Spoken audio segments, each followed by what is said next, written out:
Hello, welcome to TidyX episode 55. TidyX is a screencast where we go through and explain how our code works. My name is Ellis Hughes, and you can find me on Twitter at Ellis_Hughes. And my name's Patrick Ward. You can find me on Twitter at OSPPatrick, and you can find Tidy Explained on Twitter at Tidy_Explained. And you could Gmail us at tidy.explained, or you can open up an issue on the GitHub repo with questions, ideas, thoughts, comments that you might like to see, or subscribe to the YouTube channel and leave a comment, question, etc., etc. Contact we started us. The baseball season 2 days ago. Woohoo. We're continuing with I heard the Mariners classification.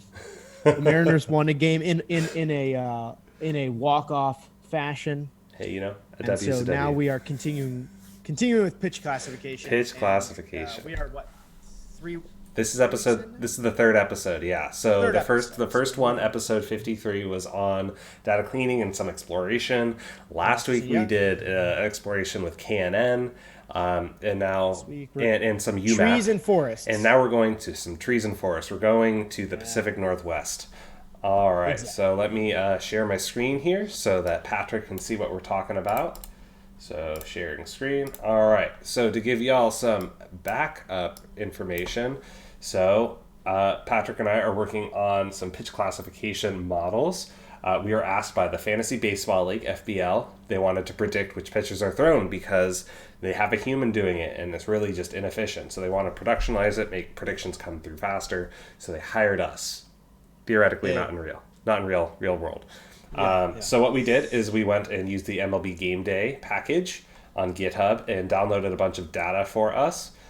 We looked at some documentation from like David Kagan on how the pitchfx data, which is what we got from the MLB Gameday, how that works. And we also looked at fangraphs.com to also get a better idea of pitchfx data. And we spent, like we said, episode 53 going through and doing all the cleaning. So we're not going to spend any time doing that.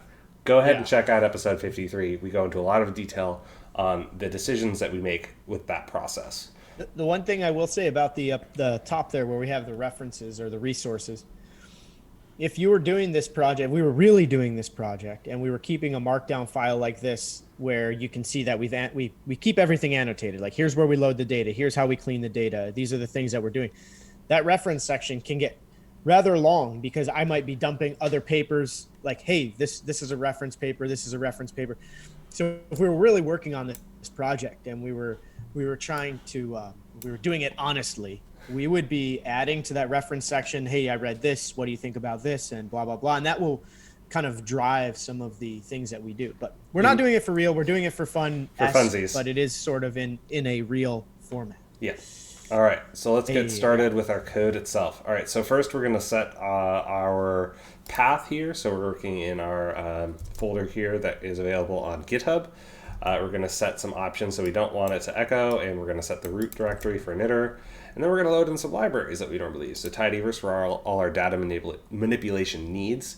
Our part plot for doing some plotting of the decision trees that we're going to go through. Random forest for the random forest we're about to build. Caret for helping us do some machine learning, and doParallel for parallelization. And then we're also going to, I don't think we actually do much plotting this episode, but as always, we're going to set our theme to be light because we like the way it looks. We actually do base R plotting. There you go. Yeah. And then, so here is the data cleaning that we're not going to go through. The only new thing is we're setting the factor or the pitch type to be a factor, so it's consistent across both the training and the test data sets. And like I said, not going through this, so I'm just going to run it. Oh. And you got an error. Of course. Because I didn't load tidyverse. My bad. I'm just going to rerun everything there, make sure I ran it. All right, and now I'll do that. There we go. So now we've got our test data set and our training data set. What do we do now? What's the first thing? We talked about decision trees. What is a decision tree, Patrick? Yeah, so a decision tree is basically one of the most simple machine learning algorithms. Literally, you feed it some data and you feed it some sort of dependent variable, some sort of outcome variable. In this case, it's going to be pitch type. And we're trying to forecast the pitch type based on all of the variables within our data set, the variables that we went over in our episode 1. I think there was 10 variables. Yeah, that sounds right. Right. And so, yeah, there you go. There you go. Start speed, end speed. Pitchfx x, pitchfx z, pz, pz, or px, pz, x0, z0, vx.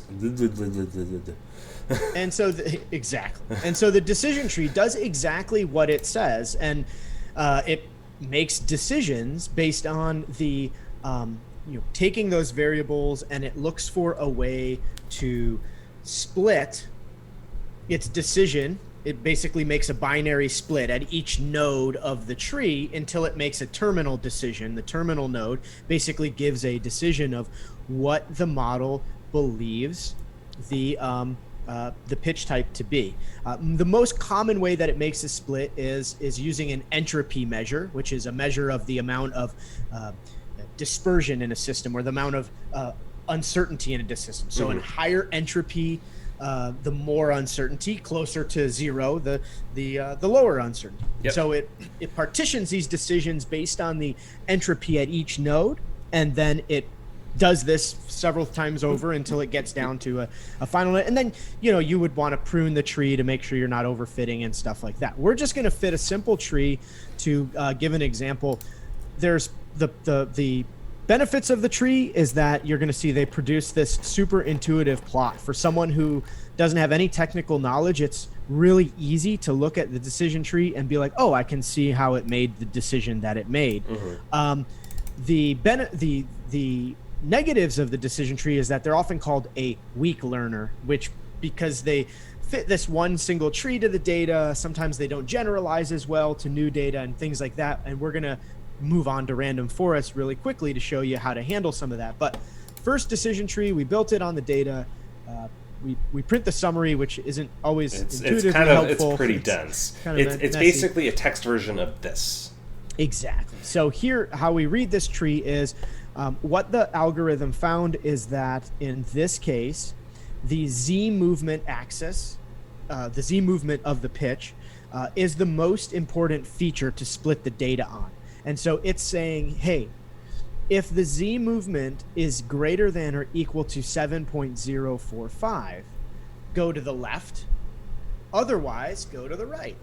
So if we go to the left, we have a start speed of 86.15. So if it's greater or equal to that, it's going to classify it as a four-seam fastball. If it's less than 86.15, it's going to say it's probably a changeup. There you go. On the opposite side, I mean, that's pretty explanatory, right? It's super explanatory. If it's got Z-axis movement, and if it's going fast, it's a fastball. This is a pretty bare bones type of plot. RPart does offer an RPart plot package, which is an extension, which allows you to make a little bit nicer of a plot. Boom, you can see that we have a lot of things in this plot, so it's kind of small and blurry. So if you wanted to, you could save this as a JPEG or a PDF and set the width and the size and make it look nice if you were going to put this in a presentation. But just wanted to show that as an option. This model is not very good, right? It's a weak learner, so it's going to have some problems. And let's, Ellis, why don't you take us through investigating the model? Sure thing. So now we're going to investigate the model. So now we've kind of visualized what calls it made. Let's look at the actual predictions, because that's what we really care about, is how good is our model at predicting the actual pitch, because that's what we're being evaluated on by the Fantasy Baseball League. So we bind calls, so this is from Tidyverse, and we're going to bind the columns of test cleaned, which is our clean data set. And we're also going to call a prediction. So we're going to use the predict function. We're going to pass the fit algorithm there. So fit tree that came from our part. The new data that we're going to be training or running through it is test cleaned, and the type output we want is class. So this is going to return which class it thinks that pitch is, and it's going to do this for every single row for us. And so we're going to end up with a new data set here that is going to have the actual pitch call and then the predicted pitch call. And like most classification models, you can change the type to obtain like the probabilities. So if we were, I think it's prob or probs, one of the two. Nope, prob. If you change it to prob, we get the actual probabilities that it's one of the I don't even know, 6 classes of pitches. So in this case, it'll classify the max of the rows. So that's predicted FT. It looks like it's going to be FT. So it predicted FT as the outcome. So if you wanted to do something with the probabilities or show those out, weight those together or something. I don't know. Exactly. Yeah. All right. So now we've got this fit data set here where it's got the actual and our predicted. So now we can actually look at evaluation of our model. So one thing we're going to look at is within class accuracy. So we're going to take this new data set here. We're going to count the predicted versus the pitch type. So then this is going to give us a count of when we predicted it is a four-seam fastball. What is it actually? And then we can go through and that'll give us an count. So that means that we can do a group by the correct pitch type and calculate, okay, what are the number of actual pitches? What are the times that it is correct? So we take the sum of, if it is the pitch type, it's n. If it's not that pitch type, 0. And then within accuracy is matches divided by n. So all right, here we go. So here, let me zoom in so it's a little bit clearer. So what we're saying here is the actual pitch type when it's an FF, so four-seam fastball. There are nearly 6,000 of those. We correctly called 5,313 of those with an accuracy of 0.942. Not too bad. Not too shabby. I mean, I would be pretty excited when I saw that on some data. However, it is the largest class, though. I mean, that is by a mile. That is the caveat here. Yeah. The rest of the models or the rest of the classes were not picked correctly. In fact, FC, KC, and FS, which is the FS was the two-seam fastball, KC is the knuckle. Knuckleball. Knuckle curve. Oh, not knuckle curve. And FC is the cutter. Cutter. Our learner didn't call any of them. It did not think that they exist. Because it's a weak learner, it tried to pick the best way to split it correctly. And because there's this class imbalance here, these are so small, they didn't register. Yeah. It's like, when I split, and if I call the four-seam fastball correctly, I get most of those correct. So I'm going to bias towards that. Yeah, the other group, even though they have less of a sample, the CU and the CH, so the changeup and the curveball had relatively good accuracy. And I think that's only because those two pitches are so vastly different from the four-seam fastball. Like, they're slower pitches with lots of Z movement, whereas the four-seam fastball basically takes a beeline from the pitcher's hand to the catcher's glove as fast as possible. Mm-hmm. And then the sinker here, really finally called 5% corrected. So that is why we don't use just a single tree. Yeah. All right. So let's just quickly look at the overall accuracy of this. So we're using the confusion matrix function from caret here. So it produces a nice confusion matrix. This is the prediction. This is the reference. The overall statistics. So accuracy, we were accurate at 0.66. So 66% of the time we called the correct pitch. However, we do know that is mostly shaped by the four-seam fastball and then the curveball and the what was the other one? Changeup. Curveball and the changeup. So those are what's driving this 66% accuracy. We're actually not doing very good. Cool. Yeah. No, not good at all. So, all right. So now we've covered decision trees and spent, 7 minutes of your life discussing that. Yeah. We're going to get on to what people actually use, which is a random forest. What's a random forest? Yeah, so a random forest is an ensemble method. So basically the idea behind the ensemble method is take a bunch of weak learners and combine them together. And it's sort of like the wisdom of the crowd idea. If we have a whole bunch of weak learners, they're going to be better than if we just had one weak learner, right? And so this works by a process of bootstrapping. So basically it's going to, the algorithm is going to pull a random sample of the data with replacement. So it's going to pull it out. It's going to build a bunch of decision trees on that random sample. It's going to predict it on the data that's held out from the algorithm. That's called the out of sample. And you'll see when we run the model, it'll come out as the out of sample, or it's called out of bag error estimate. Because and they it's have to come up with this, new names for everything. Exactly. It's going to do this hundreds of times, or however many times we ask it to do it, really. Yeah. It'll do it plenty of times, right? And at each split, it's going to take also a random number of features, which we pre-specify here with the mtry. And if you weren't to specify the mtry, if you just left it as a default, the default works off of the basic heuristic rule of thumb from Leo Bremen, who's a guy that did a lot of work on these, where for classification issues, it's a square root of the p number of predictors. So as long as if blah blah blah blah blah, yep, max floor and call, yep, x divided by 3. So the number of columns divided by 3. So a third. It's either going to pick a third of the columns. That I think is for regression. Yeah. So the else square root. There you go. It is. See if it's factor is null factor. Yeah, there it is. Yeah, floor. So the floor. So if we did square root of 10, which I think we have 10 predictors. Whoops. 3. So we would normally start at 3. And obviously you can't exceed the number, so we couldn't put in like 20 because you're like, try 20 columns, please. I only give you 10. Right. So there's only so many. It'll just bark out an error at us. So we make we set the seed here so that there is some level of reproduction. So if you were going to do it on your own, you would get the same results as us because it is doing random sampling via bootstrapping to then make those out of bag error predictions. We just want to make it reproducible for you. So we're going to run this for with an mtry of 6, and the number of trees, I can't remember. I think if we look at I think it defaults to 500 or 100.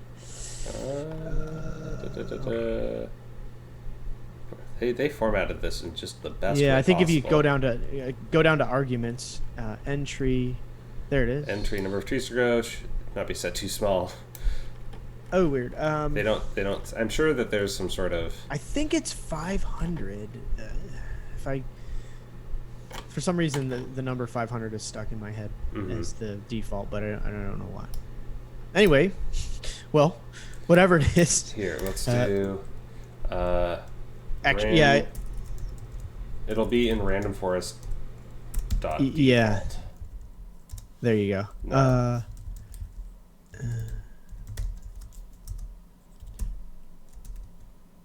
I think actually if you just type the word random forest and hit enter, won't it just spit out what the function is? Entry is 500. It's because there it is. It's because it sends actually. This is what gets called eventually. Correct. Yeah. Is this long function here? But really, what we care about is the entry, which gets called there. There. So it is 500. Yes. Okay. So we ran. So we ran 500. So we trained basically 500 of these guys. Yep. And said, using a bootstrapping method, we trained 500 of those guys, and at each split, we randomly selected 6 variables from our features, our independent features. Cool. Okay, so we run this, and we get a confusion matrix with the out of bag OOB estimate of the error rate. So our accuracy is going to be 1 minus that, so that'd be. So we bumped our accuracy up a lot by basically training a lot of dumb trees. But keep in mind the accuracy that we were looking at before was on the test set. This is on the training set. So this is it is out of bag, but this is the train set. We're going to put it into the test set here in a second. You can see what variables from the model are accessible to you. Here's the importance. which tells you Yep. how much each one of these actually directly impacts the prediction. Correct. Yep. So, and we can actually plot this to get a sense for what's higher or lower. There we go. So the Z movement, right, seems to be, which I think in the decision tree was the top of our tree, right? Mm-hmm. So it's because that clearly delineates like two classes of pitches. Correct. Yes. Off speed and non-off speed. Mm-hmm. All right. So now we're gonna do the prediction here. So bind calls test cleaned. RF pred is the prediction with our new random forest trained model.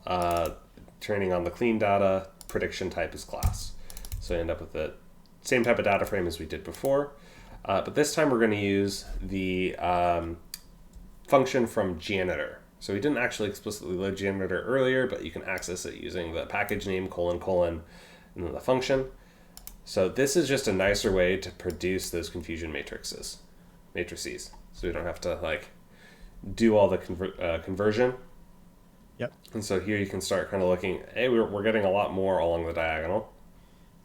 The other nice thing about the janitor, these janitor functions is you can do a table, or no, adorn percentages function at like if you did janitor : let me see if I remember, adorn percentages, and I think it defaults to the row. So this is dividing. So for example, dividing the total four-seam fastballs classified by the four-seam fastball is correctly classified by the total of the row. So this is a super simple way of getting confusion matrices by just a different way of doing it. Normally you might do this table and then prop table in base R. But I use this a ton, these janitor functions a ton in like everyday work because they're just so easy to add into the tidy language. They're built for it. Yeah, exactly. Really. Alrighty, so then we're going to take our predicted data frame as well. We're once again going to do a count by the predicted and actual, group by the actual, and calculate what is the within class accuracy. Hey, there you go. So looking at the four-seam fastball, looks like we got a little bit worse with those. We dropped down to 90%. But we did improve with our smaller class. But yes, the slider got significantly better. The sinker is actually now getting better. The FC, KC, and FS are actually getting predicted. Right. They're not just like being thrown off to the side. And again, this is somewhere where in our first two episodes with k-means or hierarchical clustering and UMAP, this might be a situation where we find that FC, KC, and FS have some similarities, in which case we could group them together as like other quote unquote other changeup or something, and it might help, it might help the model. Like these are times in doing some of these data science projects, it's never as easy as just putting data in and getting a result. Sometimes you have to think kind of hard about your approach, and sometimes combining outputs from different models can help you identify the types of relationships that you're trying to find. Ensembles on ensembles? Yeah. Ensembles. Exactly. Cool. So the quick evaluation of our random forest on our test data set is we have an accuracy now of 0.75. So that's we gained about 10%. Against the original one. So there you go. And this is just using one mtry.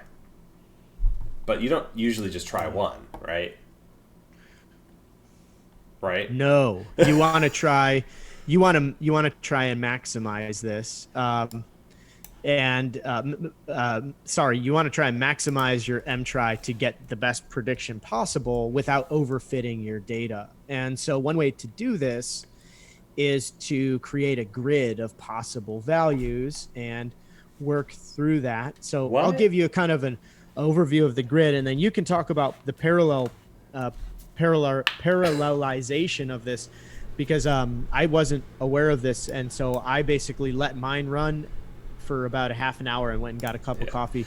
Okay, but first, what package are we using to do this? We're going to use the caret package for this, which is the older version of the new Tidy models, which I just haven't had time to learn yet, but is a goal of mine, hopefully in the month of June and July, to sit for a week and do nothing but Tidy models, because I think it looks super interesting and simple.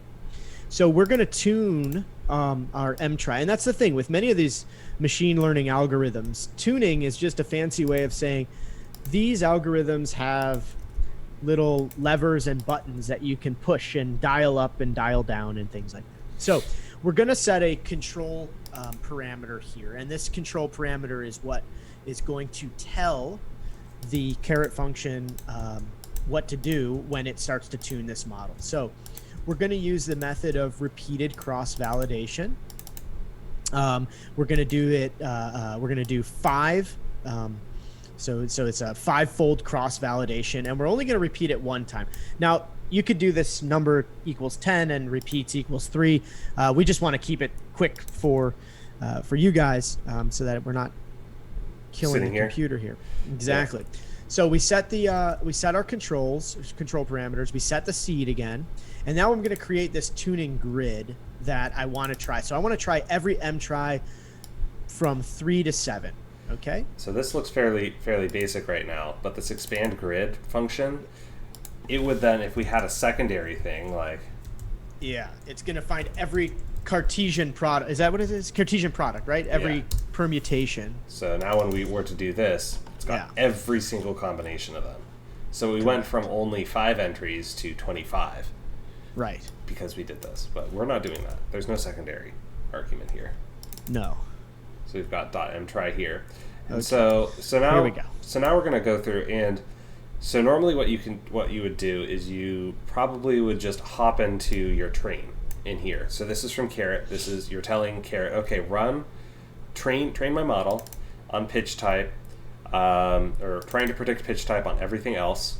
The data that we're feeding you is train cleaned. The method we want you to use is the random forest, so RF. The metric we want you to use is accuracy to determine which is the best model to be using. The tune grid, so which parameters we want you to be trying, what combinations of all of them, is that tune grid, so that data frame that we generated. And you're going to use TR, the control that we generated here in the train control.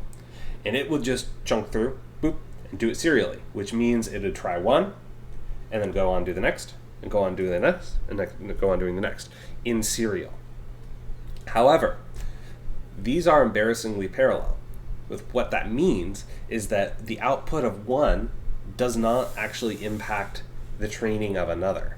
We're not going to change, like, we're going to use that information on the whole to make decisions, but the prediction accuracy and quality from the mtry being 3 doesn't impact when we're training on mtry is 5. They can run at the same time and the outputs aren't going to impact one another. They're not serial. So what we can do is to try to speed it up, because Patrick, when he ran this originally, he ran it serially. It took him it took you 30 minutes? It was about like 20 to 30 minutes, but I went and got coffee. So he's okay. So that makes sense. Yeah. But rather than waiting that long, maybe I don't want coffee. Which is a lie. I always want coffee. But what you can do is parallelize it. And caret, and I'm assuming Tidy Models, has a very similar way to set this up too, where you are going to tell your computer, hey, I know that I have 8 cores. I want to use 5 of them to train my models, 5 of them at the same time. And so what you do is, we used the library earlier, doParallel. And so this will only work for this situation. Parallelization is a complicated thing. There's just a lot of stuff going on under the hood for us that we don't have to worry about here. So what I'm doing here is I'm saying, hey, make a PSOC cluster of 5. So what this is doing is it's now going to open up 5 new R processes and create this object CL. So I'll create this. I'll try to print off the CL. And so it's a socket cluster with 5 nodes on my computer here where we're recording. I'm going to register those as doParallel. So now it's saying, okay, spin up these clusters and let's make these connections. And the cool thing about caret is we don't actually have to make any changes to our train. It's now going to see, you've got 5 things running. I'm going to use those five processes to train all these 5 models. Yeah. And so I'm not actually going to run that. So it's going to run. Do we want to run it? It's going to run at the same time mtry 3, 4, 5, 6, and 7. It's going to spin them out to those 5 different Exactly. clusters here. Here, let's just run it because it doesn't take too terribly long. Yeah. But what we can do here is we can see, this is my computer here. I'm looking at the task manager. I've now opened up 5 R processes that are all running a different mtry. And they're churning through, training, doing that same stuff that we did earlier with mtry equals 6 above, but they're all doing it independently. The one thing I think, I believe, don't quote me on the methods where we set our train function there. The method we used was RF, which is calling the random forest package, which is what we used above. I do think in caret you can use the ranger package, which is another random forest package in R, and I believe the ranger package automatically will run this stuff in parallel. It's possible. Some packages, some machine learning algorithms do that by default because it can take a long time to run. We don't got all day. Hey, and if you've got the extra power, why not use it? I mean, most computers these days do have multiple cores. I mean, I got this computer 4 years ago now. It had 8 cores. Yeah. And that's actually pretty low. If you have a modern computer, you probably have a lot of cores, especially if you don't if you've got like what's Intel? It's Intel and I forget the other maker. I feel bad now. But they have a ton of cores now, and that's how they have like the Threadripper. The Threadripper. CPU. So I got really into building CPUs for like a minute a few years ago. So I like the name of it. What, Threadripper? Yeah. I feel like it's AMD. I feel like that's wrong. So one of the things is after this model finishes, if we scroll down a little bit, when you operationalize these things, you don't always want to have to run this model, right? Like, let's say we put this into production in a Shiny app for an end user to use, and basically they want to maybe drop a CSV file in of the game from yesterday and get back the predicted pitches based on the pitchfx data. We don't want our there it goes, it finished. It's finished. See how quick that was? Yeah, exactly. Right. We don't want our Shiny script to have to rerun this model and retrain this model every time. So we save the model. And right there, we basically save this model into our working directory. And so if we were going to run this, we could just in our Shiny app call the model itself and load it. And that's the trained model. And so that model is ready to put right into production in line with whatever the whatever end user product you're going to do this in, a website or a web app or a Shiny app or something like that, right? Yep, exactly. So this is what you'd want to do. You train your model first, and then you save it. I like saving as RDS files. They should be identical. Uh-oh. Boop, boop, boop. But anyway. Why are they not identical? There might just be some stuff under the hood that Fit RF Grid has that it didn't save. So we're going to use expect equal, or no, equivalent. Yes, so they are equivalent. They're not identical. Okay. It's probably because it has some like C bindings in the background, and R is like, they're not the same. Oh, okay. Yeah. Anyway. The way that it forecasts its predictions should be the same. Yes, exactly. Yeah. So, excuse me, the actual predictions are going to be the same. And so the way you do is you save RDS, you put the object you want to be saving, and then the file path and name that you want to be saving it at. So we saved it as optimal RF to RDS. And then when you want to load it back in, read RDS, and then you have to assign it to an object. Some people like to use the save, just the save function, and save it as an RDA. Personally, I don't like that because that way when you load it back in, it'll automatically write that object to your environment, and so you can overwrite things accidentally.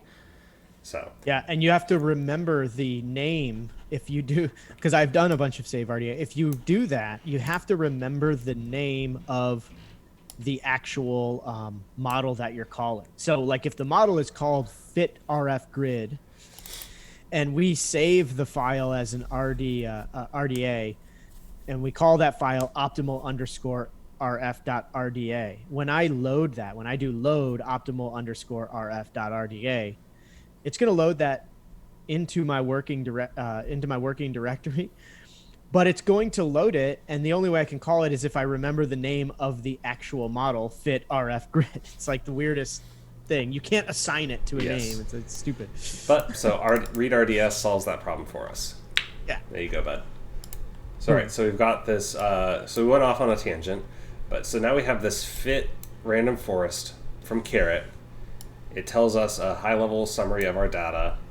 It tells us what it did and the different things it tried. And it says, based on accuracy, which is what you told me was the thing that you cared about most, mtry equals 5 is the optimal thing to be using. Yeah. So you can just do a quick look at the results here. So mtry, when it's 5, has the highest accuracy, marginally over 7, and over 6, over 4, over 3. Then there's a couple other things that you could look at too, like kappa, SD. Yep. But we told it we don't care about those. We only care about accuracy. Which may or may not be a good thing. Yeah, we only care about with an unbalanced data set. Accuracy might be. Yeah. Oh, why are you not working? Maybe just do a dev off, and then sometimes it gets stuck. Yeah. Oh yeah, it's probably because I swept it all the way over. All right, so this is a so we called plot now on this caret fit object, and so now it's going to say, okay, you tried these random selected predictors mtry, so 3, 4, 5, 6, 7, and here's the accuracy that you had. So you can quickly visualize and go, oh wow, there was a jump at 5, went down at 6, so it overfit using 6, and then it went back up at 7. The only thing I don't like about this is the y-axis. It makes it look like these jumps are so, but drastic. 0.813 to 0.817 on the. It's like such a tiny margin that we're working in here. Yeah, it's all right. But cool. All right, so now we're gonna just quickly do the same sort of prediction, so we can look at the results of our random forest tuned model. Mm-hmm. Do a head. Look at that. Okay, so we've got our pitch type and our actual predictions here.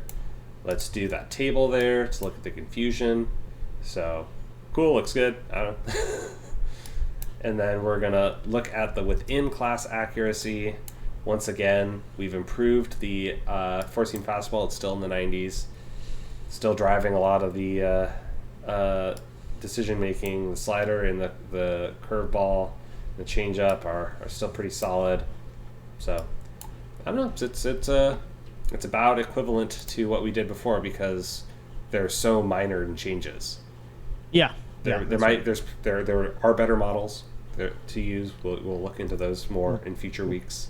We'll try a new model next week and maybe a new model after that, and then we'll compare the models.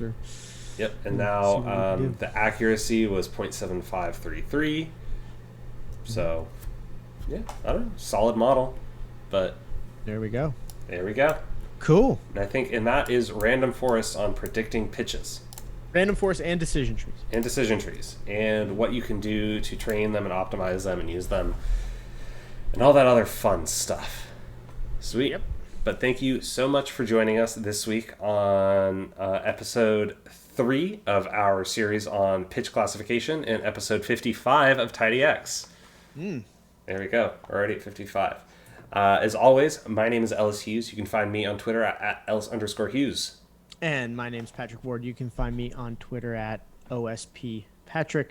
You can get to us both on Twitter at tidy_explained or Gmail us at tidy.explained@gmail.com. Feel free to send us an email, comment on Twitter, give us ideas, thoughts, etc. Open up a issue of things that you might like to see on the GitHub repo, or don't be shy. Subscribe to the YouTube channel and comment questions, We love et hearing cetera, from et you. cetera. We love hearing from you. It makes us excited to continue doing this. Highlight of my week. All right. Thank you all so much, and keep on exploring your world.